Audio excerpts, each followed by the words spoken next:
Well, there's Doris Louise again, looking out the window. She just saw a bird a couple of minutes ago. Thought she was going to go through the window. I call her Buddha because she has gotten so fat. And when she sits down, if you're looking at her straight forward, her belly just hangs out, just like Buddha's. And Doris, Doris, Doris, what do you see out there? Huh? What do you see, Doris? Huh? Kitty, kitty. Kitty, kitty. Now both of them are, look at this. Oh, well, guys, just a little bit treat of my babies. Well, good morning, everybody. It looks like it might be a pretty day today. There is sun out. There are clouds, a little bit overcast, but mostly the sun, and that makes me happy. Oh, geez. You know, every day there's something new being said about this virus. A couple of days ago, it was said that 1 million people have been tested for it. And yesterday I hear that it was 4.1 million people that have been tested for it. And I think to myself, wow, what about everybody else? Millions and millions and millions of people that have not been tested. And then it also bothers me to think that so many people are walking around with it with no symptoms whatsoever to themselves, but yet they're spreading the virus, typhoid Mary type thing. It's really very unnerving and very unsettling here in this country and in other countries as well. It's not just us, it's other countries. And it's so sad how many people are losing their lives and how many families are mourning their loved ones. I mean, I heard or I read that, I can't remember what state it was in. I'm thinking Mississippi or Alabama, but I'm not positive. But 6 people that went to the funeral of a person that had died ended up getting the virus and dying. Wow. I guess that's why I don't go nowhere. I do not go anywhere. I stay here. They're fixing to probably open it up completely, not necessarily for sure, but at the end of the month here in Texas. I think it's a mistake, but then again, it is what it is, and I have no control over it. They are opening the state parks here in Texas, but there are restrictions. Number 1, no overnight camping. Number 2, they must wear a face mask at all times as long as they're in the park. Number 3, stay the 6 feet apart from other people. And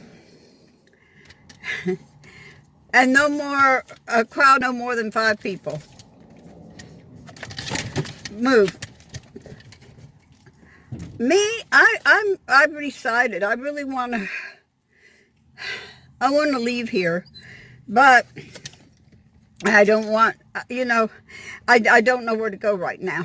I'm going to call some national parks and see how things are there, what they're doing, what their plans are, or future plans per se. Stop. No crying. No, you're not going out right now. We just came in. Cookie, say hello to your audience. Say hello. Say hello. Hello. Okay. Anyway, oh my God, there she goes. Not much room between the steering wheel and me and here. Oh my gosh. But anyway, I wish I knew people that had property somewhere that isn't being used per se, and I can camp there for a while. I don't care what state it is as long as it's not way up north. But if you know anybody, it's my only requirement is that I have Wi-Fi. Not Wi-Fi, I'm sorry, cell service. Because for more than one reason. I mean, one reason is to be able to communicate with y'all and with my family.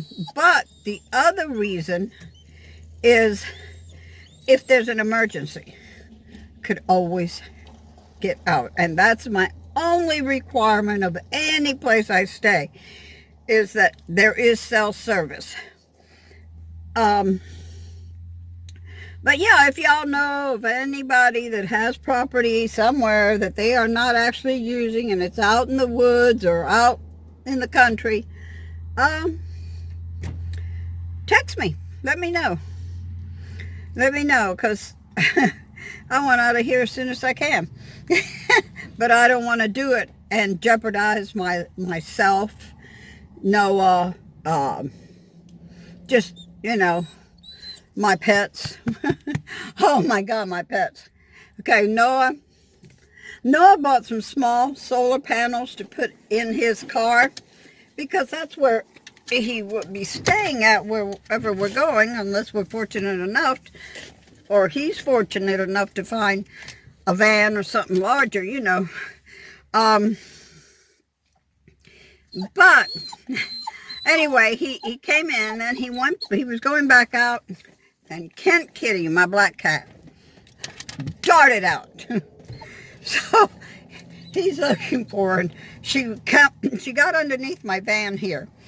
So I came outside, and I saw where she was heading towards the back, towards, actually the front, because I've got the back at the front. Anyway, so I was able to get her. I called to him, and I was able to grab him and take him back in and scold him and tell him, it's dangerous outside. You cannot go out there. That's danger, danger, danger.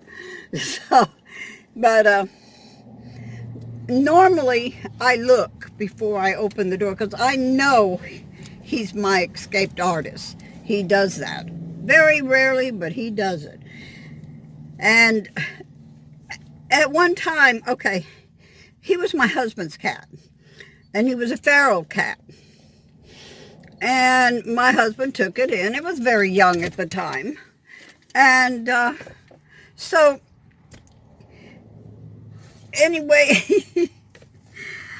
he still has that I like the outdoor thing, which I don't blame him. But also,